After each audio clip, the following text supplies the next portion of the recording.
Now, our reporter Karinda Jagmohan joins us now just to discuss a bit more about the history of the July Handicap, which is the biggest horse racing event on the continent. Now, Karinda, thank you very much for joining us this morning. Can you just tell us a bit more about why this event is significant? Sure, good morning to you. Well, like you said, it's Africa's greatest horse racing event, the Durban July, but it's not the normal Durban July that we know of. We have to adapt to the new normal. We're not seeing the crowds that we usually do. For example, this is one of the betting stations where we'd normally have people lined up to place their bets, especially on race 7, the main race. But now, because of COVID-19 regulations, that's taking place online. And this is the main gate to the Gravel race course.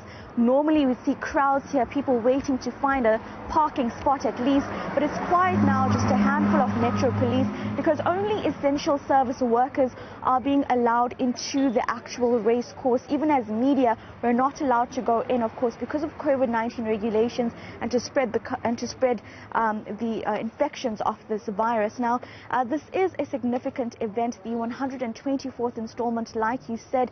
Now, the Durban July has taken place on the first Saturday of each July since 1897. It survived 2 world wars and has only actually been postponed twice. This in 2010 for the Soccer World Cup, and now because of this pandemic. And it's really put South Africa on the international map in terms of horse racing. This is a thoroughbred breed horse here, or horse racings that are taking place, open to horses of all ages, in the track just over 2,000 meters long. But why it's important is because the sport itself acts as a sort of escapism for many South Africans out there, and those who are passionate about this race will know indeed that they have to know their history when they're betting on their favorites, just to ensure that, of course, they're putting the money on the right horse. And there are many industries also built up around this event that contribute to the KZN economy, and that is why this event, this one day, is so important to KZN and the city of Durban. Talking about all the industries that are all involved in this particular race, how has this virtual experience impacted the business sector in Durban then? Well, I must tell you that it's greatly impacted the sector in terms of the economic injection that was expected to the city.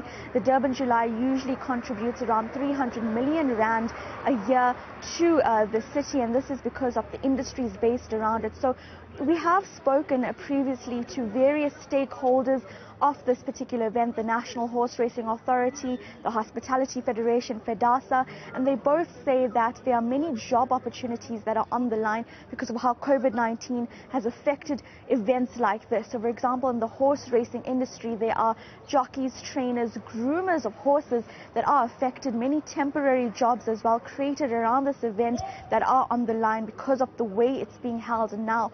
And then looking at the hospitality aspect, you have thousands of tourists coming through, flying down to Durban, and then of course they're booking into hotels, they're enjoying restaurants and tourism aspects of the city. But because of this virtual Durban July being held because of COVID-19, that form of industry is no longer open to those tourists, or tourists can't enjoy those industries, and they have, of course, are losing money as well. And we saw just this week the protests by the restaurant owners associations. They're really suffering under this pandemic, and this event is one example of it as to how it's affected this pandemic. But although going forward, though, they do expect to make money in terms of the betting that's coming out of this. Some portion will be contributed to the KZN government, which ultimately will help with the service delivery programs as it does every year.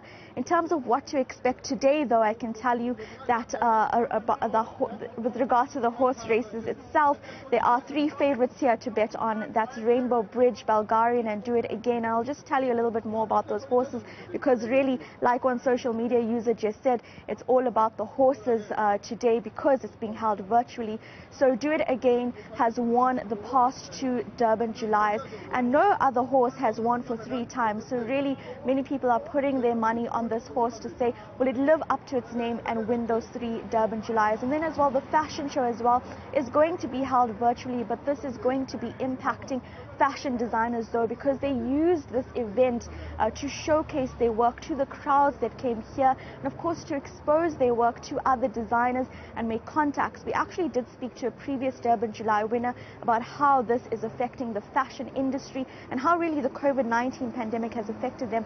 So we'll bring you those interviews later in the day, as well as interviews with stakeholders who speak about how their businesses are affected because of COVID-19 and this race being held virtually. We'll also bring you interviews from sports journalists who are attending the race and are able to give you an update of what's happening inside. And then of course a professor in sports psychology who'll just be able to explain, you know, how will a horse and jockey now function without the crowds? Will it have any effect on them? So this is what we're going to explore today as this Durban July is being held virtually. It's going to affect many people in Durban, but still live screenings are taking place, so we'll have a look at those happening as well. Well, that is Karinda Jack Mahan just letting us in on what is happening down in Durban with regards to the Durban July.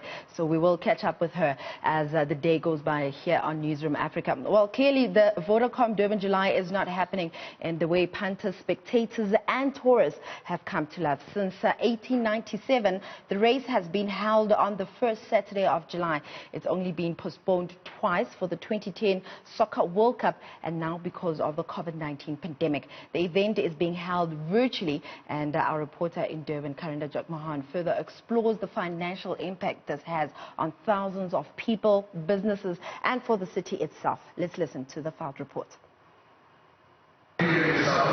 Your attention please, it's a privilege to introduce the jockeys for South Africa's greatest horse racing event, the Vodacom Durban July. It's got a magic about it, the Durban July, that no other race has got, not any other race.